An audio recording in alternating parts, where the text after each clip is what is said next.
Nagpasiklaban sa Grand Coronation Night ang mga kandidata ng Miss Bikini Philippines 2011. Silipin yan sa chika ni Nelson Canlas. Nagpaseksihan ang 27 kandidata sa Grand Coronation Night ng Miss Bikini Philippines 2011 sa Resorts World Manila kagabi. Bawat kandidata, kinilatis ang figura. Ganda ng mukha. Galing sa pagdala ng evening gown. Nang mapili ang top 10, lalo nang tumindi ang kompetisyon. Sumailalim ang finalists sa masusing pagtatanong ng mga judges. Nasubok ang kanilang confidence, intelligence, and personality.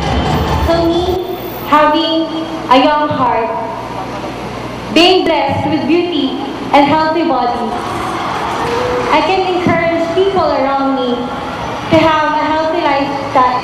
Good evening, everyone. I can inspire the youth of today through joining here in Miss Bikini Philippines 2011, which advocate that living, health, fitness, and beauty that can inspire other people to be more concerned of their health and to have a healthy lifestyle. That's it all. Thank you. Sa huli, ang 23-year-old na si Claudette de los Reyes ang itinanghal bilang Miss Bikini Philippines 2011. I'm very much overwhelmed, but I know that I have to prepare myself for the pageant in China and to perform all my obligations well. Nagkamit si Claudette ng umaabot sa ₱500,000 in prizes. Siya rin ang kakatawan sa bansa sa Miss Bikini International 2011 sa Hunyo na gaganapin sa China. Nelson Canlas updated sa Showbiz Happening. Up next, Justin Bieber napikon sa mga paparazzi na bumubuntot sa kanya sa Israel. Tutukan yan sa pagbabalik ng Chika Minute. Si Mel Tiangco, ang inyong kapusong totoo. Sa mga silid-aralan, nagsisimulang mabuo ang pangarap ng bawat bata.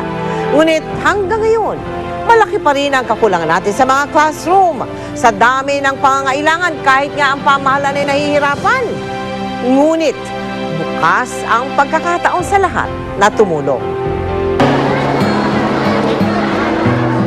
Kasabay ng paglobo ng populasyon, ang paglaki ng pangangailangan sa mga classroom. Kasi ilang years na yan dahil nga masyadong limited yung budget ng DepEd, hindi naman lahat ng budget na nakukuha namin, lahat dinadala dun sa classroom. May ilan nang tumugon sa pangangailangan na ito. Tulad ng Mariwasa Siam Ceramics na nagbigay ng smart board at tiles para sa kisame at sahig ng itatayong classrooms ng Kapuso Foundation. Ang Ho Cheng Philippines Corporation naman nagkaloob ng mga bathroom fixtures para sa CR ng mga silid-aralan. Ang mga dabarkads natin sa Itbulaga nakiisa na rin sa pagtulong. Tao ba to? Hindi! Lugar? Hindi! Ogie and Regine Celebrity Ukay-Ukay? Mga Dabarkads, iniimbitahan po namin kayo pumunta sa Ogie and Regine Celebrity Ukay-Ukay Sa April 15 to 17, 2011. Sa World Trade Center, Hall B. Magkita-kita tayo dyan. Siyempre, hindi rin sila pahuhuli sa pagdodonate ng kanilang mga damit at gamit. Nangunguna na riyan si Joey De Leon. Ito, siguro nagamit ko to sandali lang para sa eksaktong personalized. Lalagyan ko ng ano ko. Mga siguro 5 million to. Hindi naman nagpatalo si Pia Guanyo. Eto, tandang-tanda ko. Sinuot ko to sa isang show ng Eat Bulaga sa Abu Dhabi. Kinailangan ko magsuot ng mahabang damit sa Abu Dhabi dahil conservative yung mga tao doon. At gulat na gulat yung mga Dabarkads sa outfit kong yun dahil never pa nila ako nakita. So covered in my whole life. Talaga namang patuloy na dumarami ang sumusuporta para makapagpatayo pa tayo ng mas maraming paaralan. Ikaw, gusto mo bang tumulong? Mag-shopping ka na sa Ogie and Regine Celebrity Ukay-Ukay. First day pa lang, doon na kayo. First hour. See you there!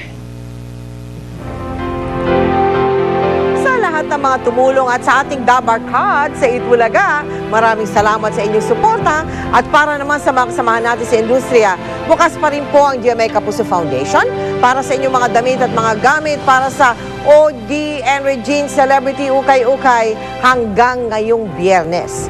Magsadya lamang po sa aming tanggapan. Para naman sa inyong donations, maaari kayo magdeposito sa aming mga bank account o mag-log on sa www.kapusofoundation.com.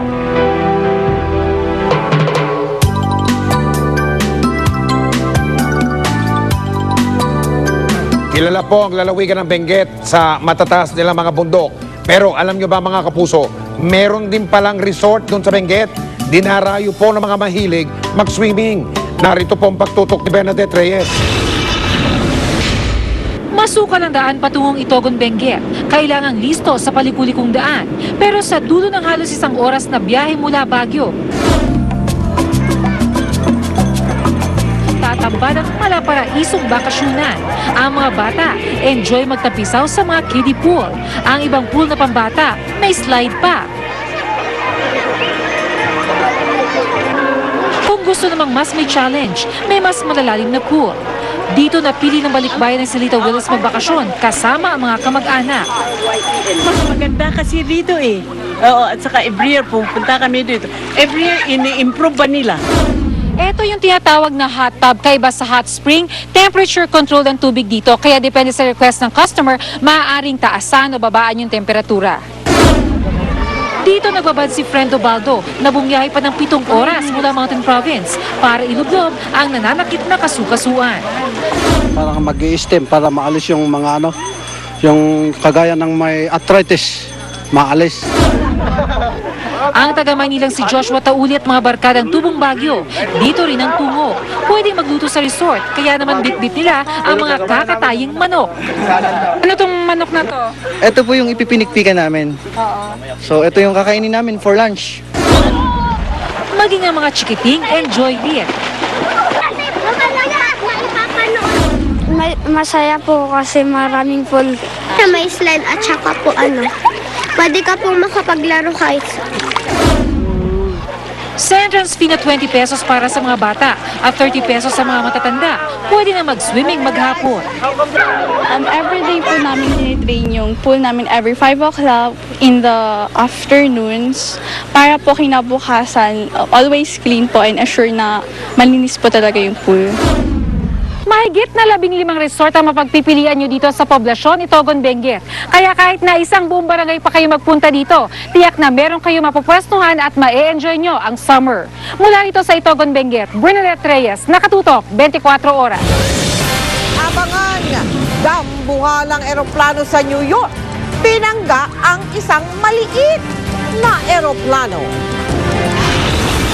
Sa isang pambihirang pagkakataon, blue whale na mataan sa Bohol. Ang rebulto ni Padre Pio sa Quezon City, nagmimilagro daw? Walang pati na pagtutok dito lang sa 24 oras. Moisturizing, yan ang simula